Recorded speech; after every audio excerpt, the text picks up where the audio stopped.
ലക്ഷക്കണക്കിന് രൂപ നിക്ഷേപമായി വാങ്ങിയിട്ടും അടിസ്ഥാന സൗകര്യങ്ങളോ മാലിന്യനിർമ്മാർജ്ജനത്തിനു വേണ്ട സംവിധാനങ്ങളോ ഒരുക്കാതെ തൃക്കാക്കര നഗരസഭ ബുദ്ധിമുട്ടിക്കുകയാണ് എന്ന പരാതിയിലാണ് നഗരസഭയുടെ ഫിഷ് മാർക്കറ്റിലെ കച്ചവടക്കാർ. പലതവണ വിഷയം നഗരസഭ അധികൃതരുടെ ശ്രദ്ധയിൽപ്പെടുത്തി, പക്ഷേ തിരിഞ്ഞു നോക്കിയില്ല എന്നാണ് ആക്ഷേപം. വാടക ഇനത്തിൽ 5000 രൂപ നൽകുമ്പോഴും കടകളിൽ വൈദ്യുതിയില്ല. മാലിന്യം കൊണ്ടുപോകാൻ പോലും സംവിധാനം ഒരുക്കുന്നില്ല എന്നും കച്ചവടക്കാർ പറയും. 3 ലക്ഷം രൂപ നിക്ഷേപവും മാസവാടകയായി ആയിരങ്ങളും വാങ്ങുമ്പോൾ നഗരസഭയിലെ ഫിഷ് മാർക്കറ്റിലുണ്ടാകുന്ന മാലിന്യങ്ങൾ സംഭരിക്കാൻ തൃക്കാക്കര നഗരസഭ തയ്യാറാകുന്നില്ല. മാലിന്യമുക്ത കേരളത്തിനു വേണ്ടി തൃക്കാക്കര നഗരസഭയിൽ നടപടികൾ പുരോഗമിക്കുമ്പോഴാണ് ഇവിടെയുള്ള കച്ചവടക്കാർ ദുരിതം അനുഭവിക്കുന്നത്. തൃക്കാക്കര നഗരസഭാ കാര്യാലയത്തിന്റെ 2 കിലോമീറ്റർ മാത്രം ദൂരത്തിലാണ് നഗരസഭയുടെ ഫിഷ് മാർക്കറ്റ് പ്രവർത്തിക്കുന്നത്. കോഴിക്കോട് പോലെയുള്ള കടമുറികളാണ് കച്ചവടക്കാർക്ക് വേണ്ടി നഗരസഭ ഒരുക്കി നൽകിയത്. ലക്ഷക്കണക്കിന് രൂപയാണ് കടമുറികൾക്കായി അഡ്വാൻസായി നൽകിയത്. കടകളിൽ നിന്ന് വരുന്ന മാലിന്യങ്ങൾ ശേഖരിക്കുന്നതിനും മലിനജലം ഒഴുകിപ്പോകുന്നതിനും വേണ്ട ഒരു സജ്ജീകരണവും നഗരസഭ ഒരുക്കിയിട്ടില്ല എന്ന് കച്ചവടക്കാർ കുറ്റപ്പെടുത്തുന്നു. വേസ്റ്റ് ഒന്നും അവരെടുക്കാൻ മുനിസിപ്പാലിറ്റി വരുന്നില്ല. പിന്നെ ഇവിടെ ഞങ്ങൾക്ക് പറയുവാണെങ്കിൽ ഒരു ബാത്റൂം സൗകര്യം, നമുക്ക് പ്രാഥമികമായിട്ടുള്ള ഒരു ബാത്റൂം സംഭവങ്ങളൊന്നും ഇവിടെ ഇല്ല. വെള്ളം തന്നെ ഇപ്പോൾ ഈ അടുത്ത് ഞങ്ങൾ പറയാൻ തുടങ്ങിയിട്ട് ഈ അടുത്ത ദിവസം വന്നത്, അത് എല്ലാ സമയം വരുന്നുമില്ല. പിന്നെ വെട്ടം, ഈ ലൈറ്റുകളൊന്നും തെളിയുന്നില്ല.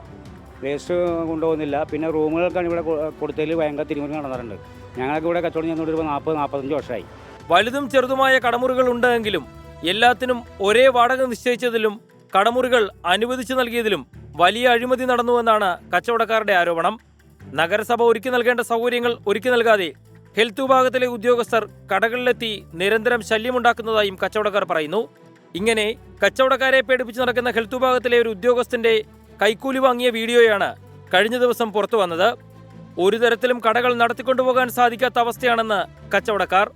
5-6 കടയേറ്റ വലുത്, ബാക്കി ചെറുത്. അതിൽ അവിടെ കൊടുക്കുന്ന അതേ റേറ്റ് തന്നെ ഞങ്ങളും കൊടുക്കണം.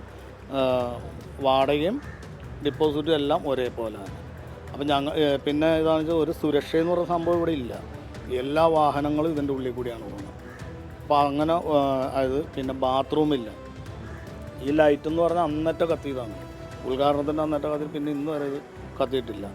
വെള്ളമില്ല, ബാത്റൂമില്ല, അങ്ങനെ മനുഷ്യന് വേണ്ട ഒരു ഇതുമില്ല. അപ്പോൾ ഇതിൻ്റെ ഉള്ളിലും വൻ അഴിമതി നടന്നിട്ടുണ്ട്. വാടക ഇനത്തിൽ മാസം 5000 രൂപയിലധികം നൽകുന്നുണ്ടെങ്കിലും കടമുറികളിൽ വൈദ്യുതി എത്തിച്ചു നൽകാൻ പോലും നഗരസഭ തയ്യാറായിട്ടില്ല എന്നും ഫിഷ് മാർക്കറ്റിന് മുന്നിലെ ലൈറ്റുകൾ തെളിയാതായിട്ട് കാലങ്ങളായി എന്നും കച്ചവടക്കാർ പറയുന്നു. നഗരസഭ ചെയ്യേണ്ട ജോലികൾ നഗരസഭ ചെയ്യാതെ കച്ചവടക്കാരെ ദ്രോഹിക്കുന്ന സമീപനമാണ് സ്വീകരിക്കുന്നതെന്നാണ് വ്യാപാരികളുടെ അഭിപ്രായം.